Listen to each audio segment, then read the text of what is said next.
All right, welcome back to the Loreverse. So today we are diving into a connection that most fans have missed. Everyone is looking at the TVA or the Council of Kings to explain the road to Avengers Doomsday, but the real blueprint was laid out in the Sanctum Sanctorum. Doctor Strange isn't just a defender of our reality; he is the man who cracked the foundation of the multiverse, and in doing so, he may have unknowingly built the throne for Doctor Doom. So let's break down how the Sorcerer Supreme through Doctor Strange 1 and through Doctor Strange and the Multiverse of Madness became the catalyst for the end of everything. So this is another addition to our mini series of how these movies are tied to Avengers Doomsday, and we're doing both Doctor Strange 1 and Doctor Strange 2. We're going to dive really, really deep into something. So please stick with me. But this is Stevie Hayes. This is the Loreverse, and let's dive into this. So, the first Doctor Strange movie introduces us to Stephen Strange, a brilliant but arrogant surgeon whose life is shattered after a devastating accident. Searching for healing, he discovers the hidden world of mysticism. He trains under the Ancient One and begins learning about the deeper structure of reality. And the movie introduces a concept that becomes extremely important later. And it is the idea that reality is not just one universe, that it is actually a collection of countless dimensions. And the Ancient One literally shows Doctor Strange the multiverse. And that moment might be the first hint that the MCU is building towards something larger. And the first Doctor Strange movie, right? We see that in just to go even deeper, we see the Ancient One, give Steven a magical mystery tour. And so we didn't just see colors in that, right? We saw the dark dimension, the mirror dimension, and the quantum realm. And she tells him the universe is only one of an infinite number. But here's the lore drop that people forget about. And it's that the Ancient One was siphoning energy from the dark dimension to stay alive. So she was already practicing a form of multiversal theft. So she knew that reality was a fragile fabric and that she taught Doctor Strange how to stitch it. But she also showed him that the rules could be broken if the greater good was at stake. And so one of the most important characters, introduced in this movie was also Dormammu. And Dormammu rules the dark dimension, which means that he exists outside normal time. So when Doctor Strange traps Dormammu in a time loop using the Eye of Agamotto, it reveals something huge about Doctor Strange, and it is that he is willing to manipulate time and reality itself in order to win. And this becomes a key theme of his character because Stephen Strange does not just, defend reality, he bends its rules. And that mindset will eventually lead to catastrophic consequences. So throughout the first movie, though, Strange is repeatedly warned about tampering, with time. Wong warns him, Mordo warns him, even the Ancient One warns him about it. And the natural laws of the universe, they exist for a reason. And if you break them too often, the universe will push back. And at the time, this just feels like mystical world building, and that it doesn't really mean much. But in hindsight, it looks like a warning about what happens when reality becomes unstable, and that instability becomes a huge part of the multiverse saga that we don't even really think about. Now, let's fast forward to Avengers Endgame real quick because the Ancient One is involved here. So when Bruce Banner meets the Ancient One in 2012, she explains the danger of removing a Infinity Stone. She shows him a golden line of time that turns black and chaotic if a stone is missing. So this connects directly back to Doctor Strange 1 because the Ancient One knew that the stones were the tethers of reality. So by the time we get to the Multiverse of Madness, those tethers are gone. So Doctor Strange is operating in a universe without its primary defense system, which is why his meddling has such a violent ripple effect across the multiverse because he is playing with fire in a house made of dry paper. And after the events of Avengers Endgame, the MCU enters a complete new territory because the Avengers break time to defeat Thanos. And when that happens, the multiverse begins to expand. And Doctor Strange himself has already shown that he is willing to manipulate reality to protect the greater good. And that philosophy leads directly into the second movie now. So then, in Doctor Strange in the Multiverse of Madness, the multiverse is no longer theoretical, it's real. And we meet variants of heroes across multiple universes. But the most important concept introduced in this movie is an incursion. And an incursion happens when two universes collide. And if the collision continues, one universe will eventually be destroyed.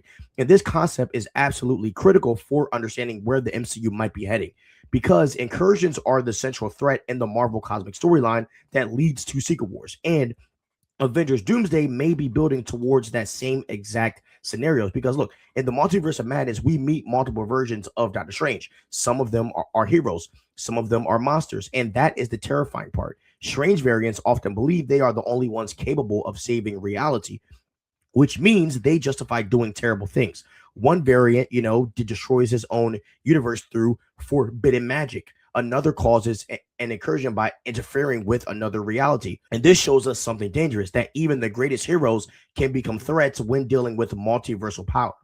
Now, in the multiverse of madness, we meet the Illuminati, right? And this group, consisting of Professor X, Reed Richards, Captain Carter, and Black Bolt, represents the multiversal police. And so the Illuminati exists to prevent incursions, and they reveal that their version of Doctor Strange used the Darkhold to dreamwalk and ended up destroying an entire universe.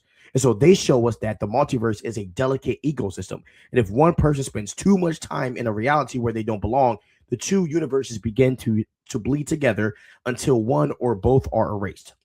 And the Illuminati proved that even the smartest man alive, Reed, couldn't stop a motivated sorcerer. And this power vacuum is exactly what a variant of Reed or a master of both science and magic like Dr. Doom would exploit in Reed. Now, we also have to talk about Wanda Maximoff because in the Multiverse of Madness, she isn't just a grieving mother, she's a nexus being. Wanda is the only person capable of utilizing dreamwalking, which is the forbidden act of possessing your own body in another universe on a massive scale. And by using the Darkhold, Wanda thinned the barriers between realities more than any villain in MCU history. Now, this matters because the Darkhold was written by Cthon, but its magic is inherently entropic. So every time Wanda dreamwalked, she left a multiversal footprint. She weakened the walls of the MCU Earth 616 so much that an incursion became inevitable. And if the multiverse is a body, Wanda gave it a autoimmune disease, and now it's dying. So now let's dive deeper into dreamwalking, because dreamwalking is the ultimate forbidden fruit, and it's the act of forcing your consciousness across the multiverse to overwrite another version of yourself. Look, dreamwalking causes incursions. It corrupts the user's soul, and it alerts higher powers like the Council of Kings or Doctor Doom's, that a universe is vulnerable. And Doctor Strange dreamwalked using a dead body at the end of the movie, and that was the final straw because it causes the third eye to open, and this is a sign that he is now permanently attuned to the dark energies of the multiverse. So he is no longer just a man; he is a walking incursion risk. And at the end of the Multiverse of Madness, Doctor Strange is confronted by a terrifying truth that his actions triggered an incursion. And this means two universes are on a collision course. And so he is now responsible. And this moment feels like the opening move of a much larger story because incursions do not just affect one universe, they spread. So once the multiverse starts collapsing, it becomes impossible to stop. And the movie ends with Clea, played by Charlize Theron, fine-ish, appearing and telling Strange he caused an incursion. And he jumps into a portal with her to the dark dimension to fix it, quote unquote. Now, the reason why he went is because, look, Doctor Strange knows he's guilty, and he's looking for a way to save his world without realizing he might be walking into a trap. Now, in the comics, Clea is the niece of Dormammu, but she often works with high-level cosmic players. And there's a strong theory that Clea isn't just a random hero, that she might be an agent for someone trying to organize the collapsing of the multiverse. So imagine if Clea is working for Doctor Doom. Doom knows he needs a Sorcerer Supreme to help him harness the power of the incursions to create Battleworld. So by taking Strange to the Dark Dimension, Clea is isolating the only hero smart enough to stop the rise of Doctor Doom. And this is where the character like Doctor Doom becomes important, because in the comics, Doctor Doom rises to power during the collapse of the multiverse.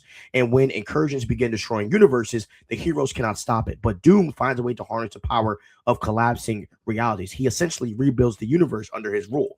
And if the MCU follows a similar path, the events of the Doctor Strange movies may have unknowingly created the environment that allows Doom to rise. So Strange breaks reality, right? Incursions spread, and Doom steps in to control the chaos.